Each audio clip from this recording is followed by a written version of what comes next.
우리 함께 찬양하면서 청년부 예배 시작하도록 하겠습니다. 우리가 호산나라는 뜻은 이곳에 옷이 없어서 이런 뜻이에요. 우리 예배 가운데 주님 옷이 없어서 하는 마음으로 함께 찬양하겠습니다.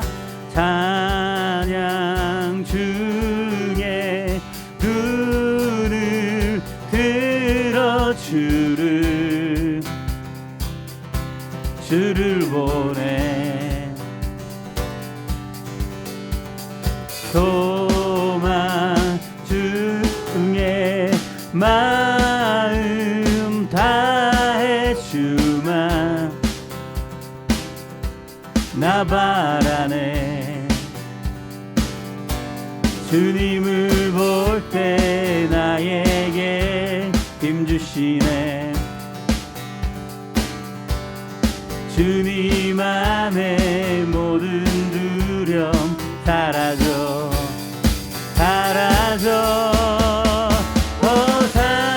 호산나 호산나 구원의 주 하나님 찬양 받으실 주님 호산나 호산나 내 안에 임하셔서 주님의 뜻 이루소서. 한 번 더 찬양 중에 눈을 들어 주를 보내 소망 중에 마음 다해 주만 나 바라네 주님을 볼 때 나에게 힘주시네 주님 안에 모든 두려움 사라져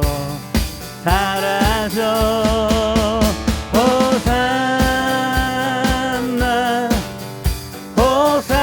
호산나 구원의 주 하나님 찬양 받으실 주님 호산나 호산나 내 안에 임하셔서 주님의 뜻 이루소서.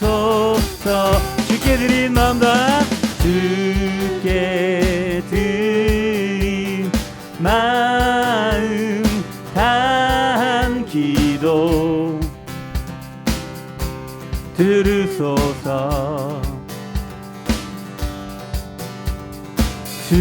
주의 나라 상한 영혼들을 새롭게 해 주님을 볼 때 나에게 힘주시네 주님 안에 모든 두려움 사라져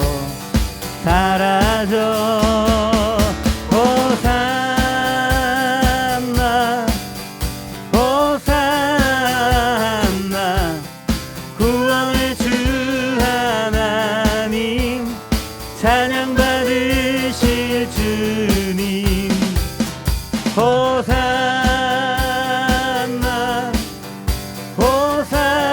호산나 내 안에 임하셔서 주님의 뜻이 한 번 더 호산나 호산나 호산나 호산나 구원의 주 하나님 찬양 받으실 주님 호산나 호산나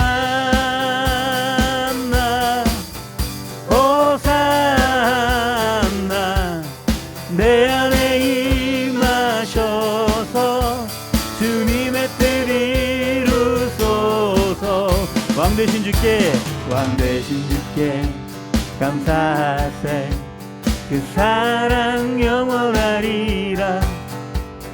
모든 것 위에 뛰어나신 주, 그 사랑 영원하리라.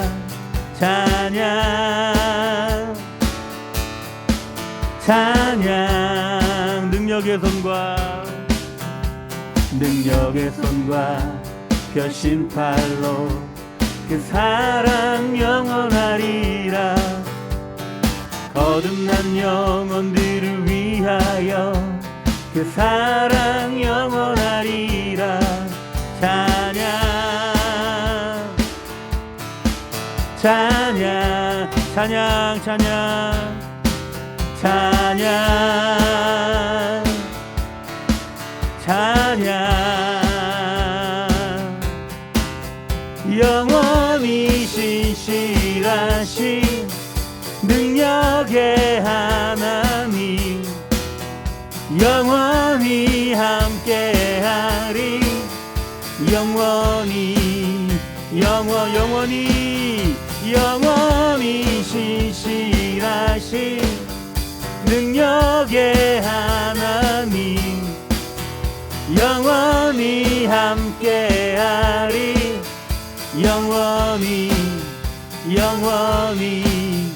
영원히 해 뜨는 데서 지는 데까지, 해 뜨는 데서 지는 데까지 그 사랑 영원하리라.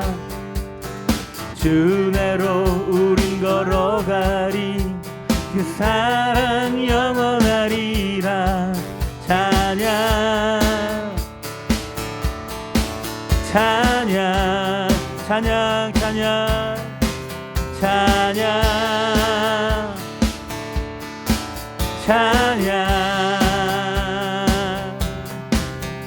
영원히 신실하신 능력의 하나님, 영원히 함께하리.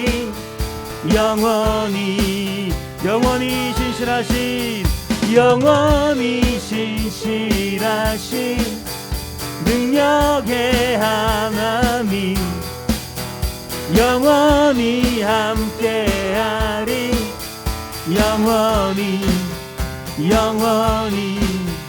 영원히 아멘. 이 시간에 이은서 자매 나오셔서 우리를 위해서 기도해 주시겠습니다. 기도하겠습니다. 하나님 아버지, 지난 한 주간도 저희를 지켜주시고 오늘 이렇게 거룩한 주일을 허락해 주셔서 주님 앞에 나와 예배드리게 해주시니 감사합니다. 하나님을 신뢰하고 순종하기로 늘 기도하지만 세상과 구별된 믿음의 삶을 살지 못하고 있음을 고백합니다. 이런 연약한 저희를 용서해 주시고 하나님의 발자취를 따라가며 삶 가운데서 하나님의 은혜를 깨닫게 도와주세요. 특별히 오늘 예배를 위해 기도합니다. 말씀을 준비해 주시는 권호타 목사님에게 은혜 더하셔서 살아있는 말씀 전하게 도와주시고 삶의 현장에서 매 순간 살아갈 때마다 하나님의 생각과 하나님의 뜻대로 살아갈 수 있도록 인도해 주세요. 오늘도 우리의 기도 가운데 함께하신 하나님께 감사드리며 예수 그리스도의 이름으로 기도드립니다. 아멘. 우리 함께 감사 찬양하면서 봉헌 찬양 같이 하겠습니다. 오늘 숨을 쉬는 것, 오늘 숨을 쉬는 것 감사. 나를 구원하신 것 감사. 내 뜻대로 안 돼도 주가 인도하신 것 모든 것 감사. 내게 주신 모든 것 감사. 때론 가져가심도 감사. 내게 고난 주셔서 주 뜻 알게 하신 것 모든 것 감사. 주님 감사합니다.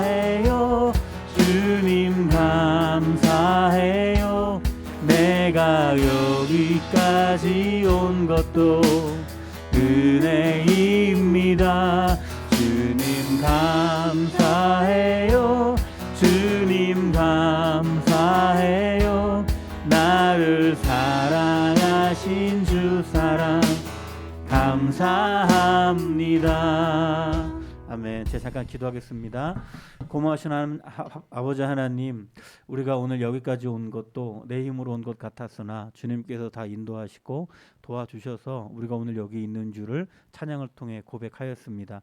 모든 순간에 함께 하시면서 적절한 은혜로 우리에게 부어주시는 그 주님을 우리가 바라보면서 감사하는 마음으로 우리가 봉헌하고 주님께 나아갈 수 있도록 주여 인도하여 주옵소서. 모든 말씀 예수님의 이름으로 기도합니다. 아멘. 같이 볼 말씀은 사무엘하 14장 1절부터 3절까지 말씀입니다.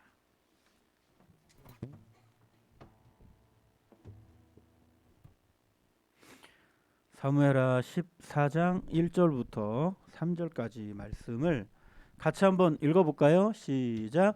스루야의 아들 요압이 왕의 마음이 압살롬에게로 향하는 줄 알고 드고아의 사람을 보내 거기서 지혜로운 여인 하나를 데려다가 그에게 이르되 청하건대 너는 상주가 된 것처럼 상복을 입고 기름을 바르지 말고 죽은 사람을 위하여 오래 슬퍼하는 여인같이 하고 왕께 들어가서 그에게 이러이러하게 말하고 요압이 그의 입에 할 말을 넣어 주니라. 아멘. 자, 한번 보세요. 1절 한번 보세요. 요압은 누구냐면 그 다윗 왕의 신하 중에 가장 오래된 신하예요. 굉장히 신뢰 관계가 있는 사람이겠죠. 그 요압이 왕을 딱 보니까 다윗 왕을 딱 보니까 그 마음이 지금 압살롬에게 향하고 있다는 것을 이 요압이 딱 간파를 한 거예요. 압살롬이라고 하면 다윗의 이제 아들이죠. 그래서 근데 다윗과 압살롬은 지금 떨어져 살고 있어요. 압살롬이 다윗 아버지를 떠나버렸거든요. 그래서 요압이 생각하는 거죠. 어떻게 하면 저 압살롬을 다시 이리로 데리고 와서 다윗과 다시 화해시키고 하나 되어 살게 할 수 있을까 하고 이제 생각을 해서 어떤 일을 하냐. 2절에 가서 보시면 지혜로운 여인 하나를 데려다가 연기를 시키는 거예요. 다윗 앞에서. 어떤 연기를 시키냐면 상주가 된 것처럼 상복을 입어라. 기름을 바르지 말라는 거는 화장하지 말라는 거거든요. 아무튼 그러면서 굉장히 슬퍼하는 모습으로 있어라. 그리고 그 모습을 보고 다윗이 저 여인은 왜 저렇게 슬퍼하고 상복을 입고 있는 건가 하고 이렇게 궁금해하실 때 이런 이야기를 해라 하고 요압이 그 이야기를 알려줘요. 그러니까 이것을 통해서 다윗의 마음이 풀리게 하고 그 압살롬을 다시 받아줄 수 있도록 하기 위해서 요압이 이런 계획을 짠 겁니다. 대략적인 내용은 이렇고요. 오늘 읽은 본문 제일 앞에 우리가 아까 읽은 대로 왕의 마음이 압살롬에게 향하고 있다 이런 말로 시작을 합니다. 압살롬이 누구냐면 다윗의 둘째 아들이에요. 다윗의 마음이 압살롬에게 향하고 있다 이 말은 무슨 의미냐면 지금 압살롬이 무슨 일을 했는지 지금 상황이 무엇인지 이걸 이해해야 이제 요걸 이 마음도 이해할 수가 있는 것인데 압살롬은 그 형 암논, 그러니까 첫째가 암논, 둘째가 압살롬인데 이 압살롬의 누나가 있어요. 다말. 이 다말이라는 여인을 형 암논이 성폭행을 하는 사건이 있었어요. 어떻게 무슨 가족 간에 이럴 수가 있느냐? 이 당시에는 이제 왕비가 여러 명이겠죠. 다윗에게. 그러니까 암논의 엄마가 다르고 압살롬과 다말의 엄마가 달라요. 그러니까 압살롬과 다말은 한 엄마에서 나온 거고 또 첫째 형 암논은 또 다른 엄마에서 나오고 뭐 이런 식인데 이 암논이 그러니까 이복 동생인 다말을 성폭행하는 일이 있었습니다. 그런데 이 당시에는 지금도 물론 마찬가지지만 성폭행을 당하면 그 피해자가 더 괴롭잖아요. 더 힘들고. 그런데 이 당시에는 지금처럼 뭐 어떤 인권 이런 게 그 개념조차 없던 때였기 때문에 성폭행을 당하는 그 피해자인 여성은 너무 비참한 삶을 그 이후로 살게 되는 거예요. 그래서 성경은 그런 경우에 어떻게 해야 된다라고 이제 법칙을 말해주고 있는데 그게 뭐냐면 가해자 남성이 그 여성과 정식 결혼을 해서 부부로 살아야 한다라고 말하고 있어요. 근데 이게 지금 우리의 사고방식으로 생각하면 말이 안 되잖아요. 어떻게 가해자하고 피해자가 가족을 이루고 삽니까? 근데 이제 그 당시에 그 상황을 생각하면서 이제 이해를 해야 되는 거죠. 그렇게 하지 않으면 이 여성은 여성으로서의 권리를 완전히 죽을 때까지 잃어버리고 살게 되거든요. 그렇기 때문에 그런 일이 있었을 때는 가해자가 이 여성을 정식적으로 아내로 맞이하고 여자로서 또 아내로서 그 권리를 잃어버리지 않도록 해주기 위해서 성경은 그런 법칙을 만들어 놓고 있죠. 그 당시에 굉장히 진보적인 그런 방식이었던 거예요. 아까도 말씀드렸지만 암논이 다말을 그렇게 성폭행을 했습니다. 그러면 다말 입장에서는 그 이후에 비참한 삶을 살면 안 되니까 요구를 하는 거죠. 이제 그러면 정식적으로 나를 아내로 맞아라. 네가 책임을 져라. 이렇게 이야기를 하는데 다말이 어떻게 암논이 얼마나 찌질한 일을 했냐면 그 일이 있고 난 이후에 다말을 문 밖으로 밀어내고 안에서 문을 잠가 버려요. 못 들어오게. 굉장히 비참하죠. 비참한 상태에 빠지는데 그것을 이 다말의 동생인 압살롬이 알게 돼요. 이 압살롬이 너무너무 화가 나서 아버지 다윗에게로 가서 이 사실을 알리죠. 아버지가 중재를 해주시고 정의를 시행해 주시기를 원했던 거예요. 그런데 아버지 다윗은 그런 일이 있었냐고 그냥 화만 낼 뿐이고 다말을 위로하지도 않고 암논을 책망하지도 않고 그냥 그렇게 그 일을 넘겨버립니다. 이 상황을 보게 된 압살롬의 마음은 얼마나 복잡했을까. 아버지에 대한 배신감이 얼마나 컸을까. 아버지에 대한 신뢰감은 다 없어졌겠죠 이때. 그래서 이 압살롬은 내가 친히 정의를 시행해야 되겠다 생각을 합니다. 그래서 몇 년 동안 계획을 해요. 어떻게 하면 내가 복수를 할 수 있을까.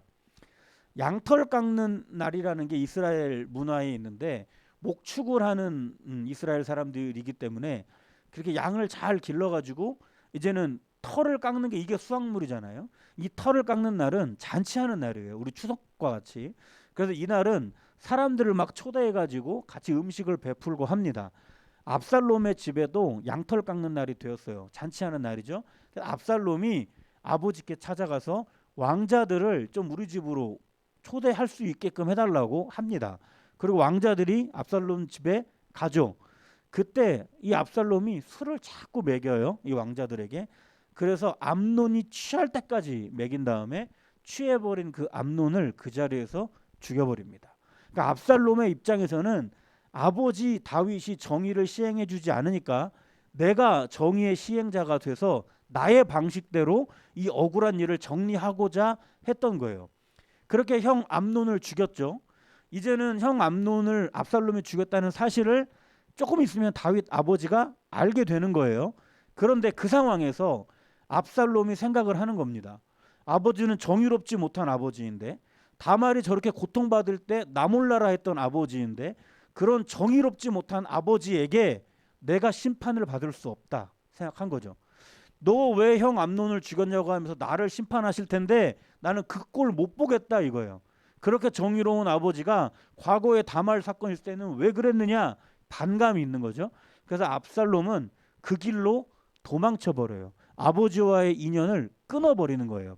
아버지는 나를 심판하실 자격이 없다 이렇게 생각을 했던 거죠.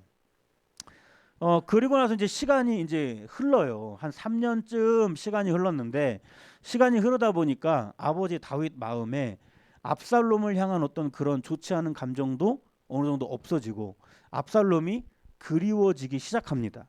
그런데 첫째 형이 암논이라고 그랬잖아요. 그러면 이 왕의 자리, 왕위를 이어받을 1순위가 암논이었는데 암논은 죽고 없어요. 2순위가 그러면 압살롬이 되는 거죠. 근데 다윗은 압살롬에 향한 그 부정적인 마음이 지금 사그러들고 오히려 그리워하고 있고 그 신하였던 요압이 딱 돌아가는 판을 보니까 왕이 지금 서열 2위인 압살롬에게 마음이 풀렸구나. 그러면 지금 1위였던 암논이 죽어서 실질적인 왕위 계승 서열 1위가 압살롬이 되었는데 그러면 내가 나서서 저 압살롬을 다시 돌아오게 하고 다윗과 압살롬을 화해시키면 이 나라가 이 왕위가 아주 안정적으로 흘러갈 수 있겠다. 요압은 그렇게 생각을 한 거예요. 그래서 요압이 어떤 일을 벌이느냐, 그게 이제 오늘 읽은 본문에 쭉 나오는 건데 2절에 가서 보시면 드고아에서 지혜로운 여인 한 사람을 데려다가 다윗 앞에서 연극을 하게끔 요압이 시킵니다. 그게 이제 어떤 연극이냐면 상복을 입고 슬퍼하라는 거예요. 그럼 다윗이 물어볼 거 아니에요. 너 왜 이렇게 슬퍼하느냐? 그럼 여기서도 연기가 이제 들어가는 거예요. 저는 과부인데요. 남편 죽었습니다. 지금 남은 가족이라고는 아들 둘인데요. 이 아들 둘이 들에서 싸우다가 하나들이 하나들을 죽여서 없앴습니다. 이제는 아들 하나 딱 남았는데 다른 사람들이 더 형제를 죽인 저 아들을 심판하겠다고 죽이겠다고 만약에 한다면, 그래서 남아 있는 그 하나들마저 죽게 된다면 그러면 우리 가문은 여기서 그냥 끝나는 거 아닙니까? 나 이렇게 비참한 삶을 살고 있는 여인입니다. 이렇게 얘기를 하는 거예요. 연기를 하는 거예요. 다윗이 그걸 딱 들어보니까 딱 하거든요. 아, 그래, 그러면 그 남은 그 한 아들 다른 사람들이 못 건들도록 심판하지 못하도록 내가 조치를 취할게. 그러면 되겠지 하고 이제 이야기를 해요. 이제 우리가 좀 감이 오죠. 이게 왜 요압이 이런 연극을 시켰는가? 지금 압살롬을 용서하라고, 압살롬을 용서하고 받아주라고 지금 요압은 이런 연극을 하고 있는 거예요. 그리고 정말 이 요압의 뜻대로 다윗은 압살롬을 받아들이기로 합니다. 여기까지 내용을 쭉 훑었는데 좀 어떤가요? 형을 죽이고 아버지 다윗을 피해서 연을 끊고 도망친 압살롬. 그렇게 흘러버린 3년의 그 시간, 압살롬에 대한 그 분노나 원망 이런 것들이 사그러져서 이제는 오히려 그 압살롬을 그리워하고 있는 다윗, 그 다윗의 마음을 알고 압살롬과 다윗을 다시 화해시키려는 다윗의 가장 오래된 신하 요압. 어찌 보면 이게 굉장히 좀 감동적인 이야기처럼 보이기도 해요. 그러나 그렇지가 않죠. 이 모든 일의 과정 중에 완벽하게 빠져버린 것이 하나가 있는데 그게 뭐냐면 정의예요. 정의. 이 모든 일 가운데 정의가 빠져 있습니다. 처음에 암논이 다말을 성폭행했을 때 아버지 다윗은 그 자리에서 정의를 시행했어야 했어요. 그러나 그렇지 않고 그냥 넘어갔죠. 암논을 처벌하지도 않았고요. 상처 입은 다말을 위로하지도 않았습니다.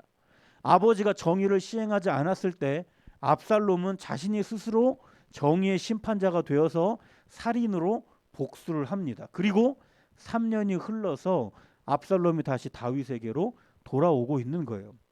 시간이 이렇게 많이 흘렀지만 암논에게도 정의를 시행하지 않던 다윗은 이번에는 압살롬에게도 정의를 시행하지 않고 그냥 받아줍니다. 다윗의 신하였던 요압 역시 이 왕위가 안정감 있게 쭉 이어져 가는 것에만 관심이 있을 뿐이고 이 모든 일 가운데 잃어버린 그 정의를 다시 회복하려는 마음이 요압에게도 없어요. 그렇게 시간의 흐름 속에서 적당히 뭉개고 넘어가 버린 정의가 어떤 일을 만드는지 아십니까? 아무런 일이 없는 듯이 다윗에게로 다시 받아들여진 압살롬은 훗날에 다윗의 후궁들을 왕궁 옥상에 다 모아놓고 다른 사람들이 보는 가운데 집단으로 강간하는 일을 벌여요. 그리고 자신이 왕이 되겠다고 아버지 다윗을 궁에서 쫓아버리고 죽이려고 하는 데까지 갑니다. 상상하기 어려운 끔찍한 일이 벌어지는 것이죠. 왜 일이 이런 식으로 흘러갔을까요? 정의를 시행해야 했어야 했을 때 정의를 시행하지 않고 그냥 지나쳐 버렸기 때문에 그래요. 정의는 단순하게 잘한 사람, 잘못한 사람을 나눠놓고 잘한 사람에게는 상 주고 잘못한 사람에게는 벌 주는 것이 아닙니다. 고쳐야 할 것, 바꿔야 할 것, 회개해야 할 것, 용서해야 할 것 이런 것들을 그냥 모른 척하고 넘기지 말고 미루지 말고 합리화하면서 그냥 넘겨버리지 말고 그렇게 뭉개면서 시간의 흐름 속에 그냥 잊혀지도록 두지 말고 그것을 해야 하는 바로 그때 그것을 하는 것, 이게 정의이죠. 해야 할 그때 그것을 하지 않고 넘겨버리면 그 일은 그렇게 해결된 것처럼 보이기도 해요.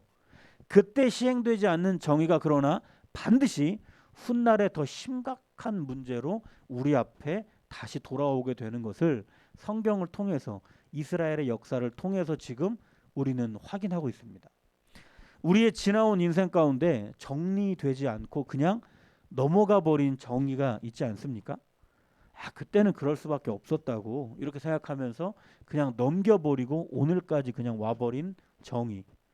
앞일을 위해서는 그것을 들추지 않는 것이 더 좋겠다고 생각하면서 그냥 그렇게 넘겨버리고 여기까지 온 정의. 회개하고 용서하고 화해하고 회복했어야 했는데 그냥 시간의 흐름 속에 그냥 두면서 그냥 적당히 잊어버렸던 그 정의, 이런 것들이 우리에게 있지 않습니까? 그것이 친구와의 관계 안에서 있었던 정의든 교회 안에서 우리가 있었던 정의든 가정 안에서 있었던 정의든 하나님과 나 사이에 있었던 그 정의든 그것이 정리되지 않고 그냥 넘어가고 있었던 정의가 있다면 그냥 그렇게 뭉개고 넘어갔을 때 어떤 일이 다시 되돌아오는지 우리는 생각해 보아야 해요. 이번 한 주간은 말씀 안에서 내가 정리해야 하는 것들이 무엇일까? 그것이 사람과의 관계에서든 하나님과의 관계에서든 내 안에 나와의 그 문제, 그 나와의 관계에 있어든 말씀 안에서 정리하시면서 정의를 시행해보는 한 주간을 우리가 좀 보냈으면 좋겠어요. 정의를 세우고자 하는 것은 때로는 괴로워요. 힘들죠. 하고 싶지 않아요. 억울할 때도 있고요. 자존심이 상할 때도 있어요. 그냥 적절하게 넘기면 넘어가는 것인데 굳이 그것을 해야 하는가 싶은 일도 있을 거예요. 하나님은 오늘 내가 정의에서 멀어져 사는 자가 아니라 정의 한가운데로 나와서 사는 자가 되기를 바라십니다. 정의를 시행하는 자에게 하나님의 정의가 함께하기 때문에 그런 것이죠. 우리에게 주어진 새로운 한 주간 우리가 하나님 앞에서 정의를 시행하며 사시는 우리 모두가 되면 좋겠습니다. 자, 잠깐 기도하겠습니다. 아버지 하나님, 우리가 하나님의 사람으로서 성경을 받은 자들로서 우리가 마땅히 정의가 무엇인지 알지만 우리의 여러 가지 환경과 상황과 형편 속에서 그 정의가 무엇인지 알면서도 넘겨버렸던, 시행하지 않았던 그런 일들이 얼마나 많이 있습니까? 아버지, 우리가 마땅히 그날 해야 하는 그것을 그날 해 나가는 정의를 우리가 시행하며 살아갈 수 있도록 도와주시옵소서. 오늘 성경을 통해서 정의를 시행하지 않고 그냥 넘겨버렸을 때 어떻게 그것이 되돌아오는지 우리가 보았습니다. 아버지 하나님, 우리가 늘 정의 안에 살게 하셔서 하나님의 뜻 이루는 복된 삶 살아갈 수 있도록 아버지 인도하여 주시옵소서. 이제는 우리를 구원하셨고 매일 우리의 삶에서 구원해 나가시는 예수 그리스도의 은혜와 큰 사랑으로 우리를 덮으시는 하나님의 사랑해 주심과 우리 안에 계시며 우리의 격려자가 되시는 성령 하나님의 함께 해주시는 그 은혜가 이제는 우리가 마땅히 해야 할 그것을 마땅히 하며 살아갈 줄 아는, 정의를 미루지 말고 지나치지 않고 시행하며 살기를 원하는 우리 의정부 신촌교회 모든 청년들 머리 위에 이제부터 영원토록 함께 하시기를 간절히 축원하옵나이다. 아멘.